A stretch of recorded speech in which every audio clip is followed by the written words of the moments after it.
민수기 35장 1절에서 8절입니다. 1절. 요단강 여리고 건너편의 모압 평원에서 여호와께서 모세에게 말씀하셨습니다.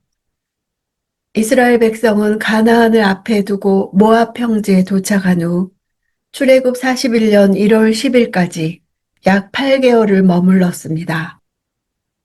출애굽 1세대는 광야에서 다 죽고 이제 새롭게 하나님의 말씀에 믿음으로 순종하는 2세대가 그 땅에 들어가기 위해 모압 평지에서 대기하고 있는 것입니다. 2절. 이스라엘 백성들에게 명령해 이스라엘 자손들이 갖게 될 유산에서 레위 사람들이 살 성들을 떼어주도록 하여라.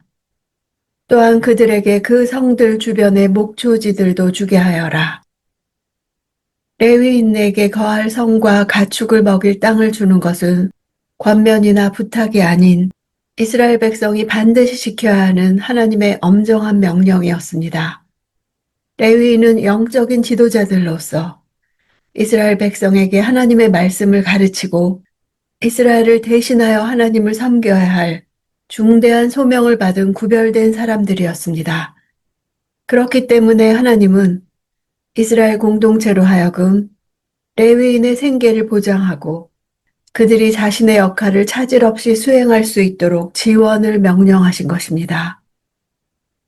주다라는 단어 나타는 레위인에게 주어질 성읍과 들에 대해 설명하는 2절에서 8절까지 9번이나 반복적으로 사용되고 있습니다. 이처럼 동일한 단어가 계속 반복되는 것은 레위인에게 거할 성읍과 들을 주어야 할 이스라엘 남은 지파들의 책임을 강하게 상기시키기 위해서입니다.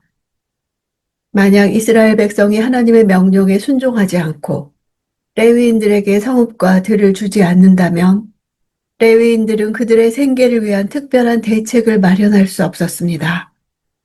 이런 점에서 레위인들은 그들의 삶 자체가 이스라엘 백성의 신앙을 드러내는 기준이 되었습니다. 거주지를 찾지 못하거나 생계의 문제로 고통받는 레위인들이 많은 시대는 이스라엘이 하나님께 불순종한 시대이며 레위인이 안정된 거처를 정하고 그곳에서 하나님의 말씀을 연구하고 백성들을 가르칠 수 있는 시대는 이스라엘이 하나님께 순종하던 시대인 것입니다. 이처럼 하나님은 레위인의 생계를 이스라엘 백성 공동체에게 위임하신 것입니다. 레위인들에게 목초지를 준 것은 레위인들도 목축을 했음을 보여주지만 다른 지파 사람들처럼 목축을 생업으로 삼은 것은 아니었습니다. 레위인은 하나님의 것으로 성막 봉사에 돌려진 자들로 하나님의 일에 전념하고 목축은 다만 일반 백성들이 11조로 드린 가축을 돌보는 정도의 최소한의 일만을 했을 뿐이었습니다. 3절. 그러면 그 성읍들이 그들이 들어가 살 곳이 될 것이다. 또한 그 목초지들은 그들이 소유한 가축들이나 기타 짐승들을 위한 목초지가 될 것이다. 목초지에 대한 설명은 들의 용도가 가축을 위한 것임을 강조함으로써 레위인에게 주어진 성읍 사방의 들이 농작물 재배를 위해 그들의 기업으로 주어진 땅이 아님을 분명히 보여주고 있습니다. 레위인은 원래 땅을 기업으로 분배받지 못했는데 들을 기업으로 얻게 되면 하나님의 명령이 모순된다고 오해할 수 있기 때문입니다. 레위인은 백성들이 바친 가축과 짐승을 방목하고 가둬놓을 공간이 필요했습니다. 가축은 정결한 동물인 소, 양, 염소이고 짐승은 부정한 동물로서 짐을 나르는 데 쓰이는 나귀나 약대를 가리킵니다. 5절. 성을 중심으로 해서 성 밖 동쪽으로 2000규빗, 남쪽으로 2000규빗, 서쪽으로 2000규빗, 북쪽으로 2000규빗을 재어라. 그만큼이 성의 목초지대가 될 것이다. 들의 면적은 오늘날의 도량형으로 환산하면 약 912m가 됩니다. 이것은 오늘날의 기준으로 볼 때 매우 작은 것이라 할 수 있지만 왕정시대의 예루살렘 도성의 크기가 가로 세로 각각 630m 정도였음을 상기할 때 그 당시로서는 그렇게 작은 것이 아니었음을 알 수 있습니다. 6절 너희가 레위 사람들에게 주는 성들 가운데 6개는 도피성이 될 것이다. 사람을 죽인 사람이 그곳으로 도망칠 수 있게 허락하여라. 여기에 42개의 성을 더 그들에게 주도록 하여라. 죽인 사람이라는 단어는 도피성에 관한 규례를 다루고 있는 본문에서 모두 17번이나 사용돼서 도피성의 지정 목적이 무엇인가를 분명하게 보여주고 있습니다. 즉 도피성은 살인자로 하여금 피신할 수 있는 장소를 제공하기 위해 주어진 것이었습니다. 살인을 저지른 자는 고의적이든 과실에 의한 살인이든 일단 도피성으로 피신할 수 있음을 말하고 있습니다. 그리하여 살인자가 회중 앞에 서서 판결을 받기까지 죽지 않게 하여 과연 과실에 의한 살인인지 아니면 고의적인 살인인지 정당한 판결에 따라 살인자를 다루기 위하여 도피성 제도를 마련한 것입니다. 판결 결과 고의적이면 그 살인자는 죽임을 당할 것이고 과실에 의한 살인자는 도피성에서 생명을 보존하게 될 것입니다. 이처럼 도피성은 하나님의 은혜와 공의가 함께 담겨진 제도였던 동시에 악은 조금이라도 용납하지 않으시는 하나님의 거룩성을 나타내는 제도였습니다. 7절 그러므로 레위 사람들에게 주는 성은 모두 48개다.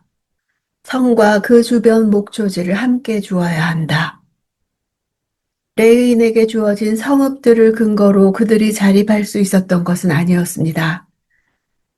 이들이 받은 48개의 성읍을 모두 합해도 약 40제곱킬로미터 정도의 면적밖에 안 되었고 이것은 전체 가나안 땅의 약 0.1%에 지나지 않는 작은 땅이었습니다.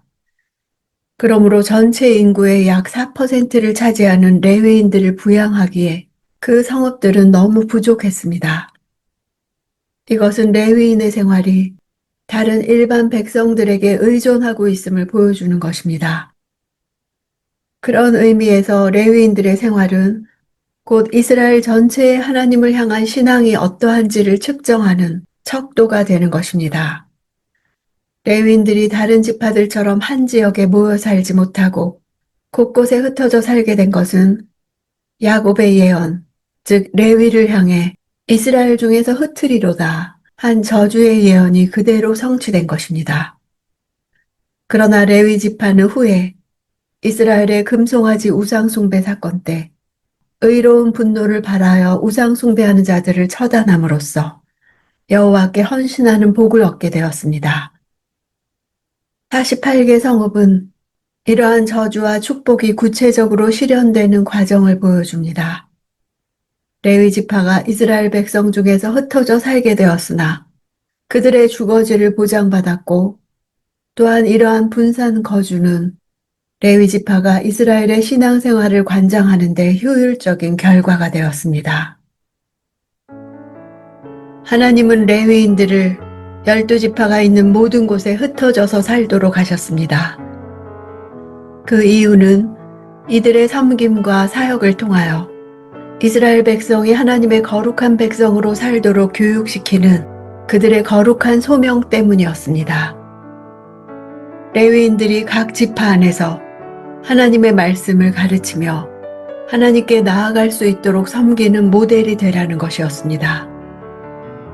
레위인들은 일반 지파들의 축복의 통로가 되었고 일반 지파들은 레위인을 통해 하나님의 축복을 경험함으로써 상호 의존적으로 함께 했습니다. 예배자는 축복의 통로입니다. 한 명의 거룩한 예배자가 공동체와 지역을 바꿀 수 있습니다. 날마다 드리는 예배를 통해 내가 선 곳에 하늘의 생명이 흘러들어올 것을 소망합니다.